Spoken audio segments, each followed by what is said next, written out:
Jesus said to Thomas, "Have you come to believe because you have seen me? Blessed are those who have not seen and have believed." My sisters and brothers, I would guess, and I think it would be a good guess, that this particular gospel would be St. Bernard's favorite Easter gospel. I say that because he returned to it again and again with his own monastic community, in his sermons and in his chapter talks. I want to focus on just two of Bernard's insights. Do you remember all those awkward times, those times in our Easter Gospels, where even Peter and Mary Magdalene did not recognize Jesus when he appeared to them after Easter morning? There's this painful confusion. Now, the angel in the empty tomb at our Easter vigil last week, he spells out to the women two identifying characteristics. They're very stark and very simple. He says to the women, "Do not be afraid." The Greek here is almost shocked, traumatized. "You seek Jesus of Nazareth." So, the body, a human body. "And the crucified." The central role of the wounds on that risen body. Not, at least what I would expect, the victorious one, not the sinless one, not the righteous one. No, the crucified, the body with deep wounds. For St. Bernard, this stark portrait of the risen Christ pierces our whole world of living and dying in a most unique way. In the words of the 19th century poet Goethe, "And so long as you haven't experienced this, to die and so to grow, you are only a troubled guest on the dark earth."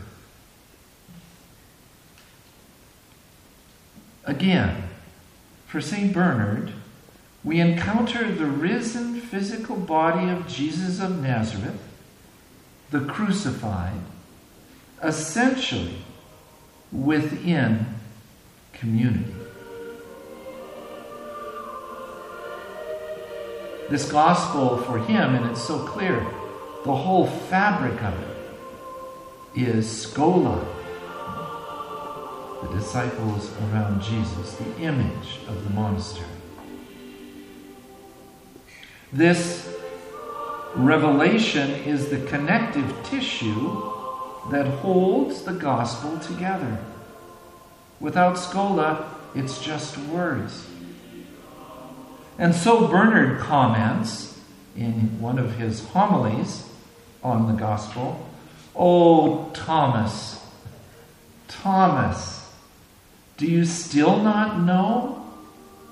Do you still not see? I do not like private places." This is the words of the risen Christ to Thomas. Voluntas propria. I do not like, he's not talking about hermitages here. I do not like enclosed, encapsulated self-will. private place. The Christ continues, when you go off by yourself, you separate yourself from me. I come to you only when you are among your brothers in community. It's very simple and straightforward for Bernard. We encounter the risen physical body. We encounter the wounds of Jesus within our community life. He gets even more graphic. We enter into the wounds of Jesus, which is the only path, Bernard says, to his heart. So we're called to climb into, not to shy away from, not to reflect our gaze from. By being present to, by standing in the wounds of our own community. And it is this desire alone, which is the desire of Thomas in our gospel today, to see the mark of the nails in his hands. And again, the desire in our gospel today, he won't let up on this, to put my finger into the nail marks. And again, in the gospel, the desire to put my hand into his side. This raw desire to be one with the risen Christ. It is this desire which moves us out of our private places and draws us, like Thomas, into community.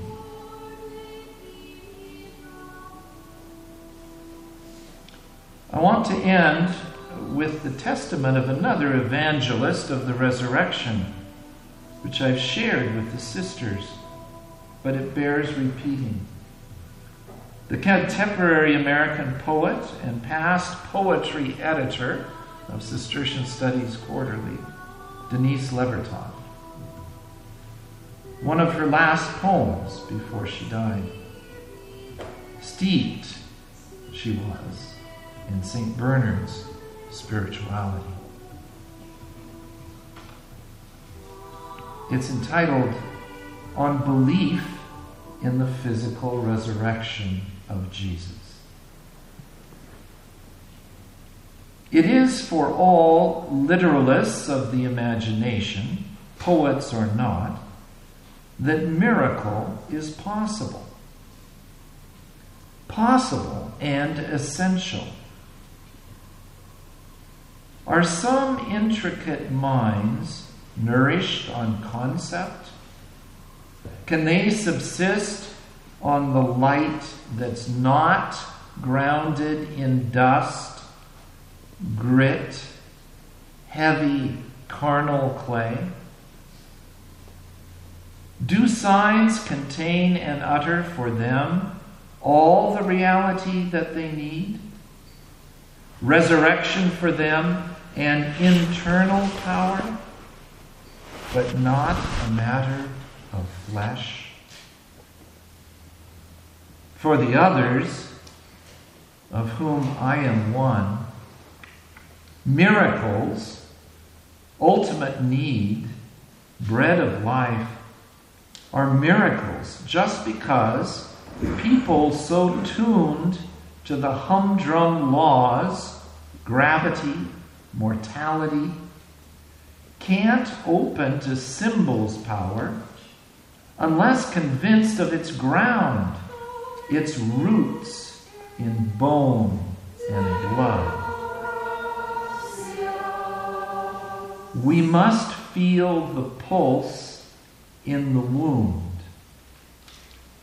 to believe that with God all things are possible. be straight out of Bernard. We must feel the pulse in the wound to believe that with God, all things are possible. So, like Thomas, may we love enough to feel for the pulse in the wound at the center of our own lives, where our feet really are standing. It is here, like Thomas, we encounter Jesus of Nazareth, the crucified, who is risen.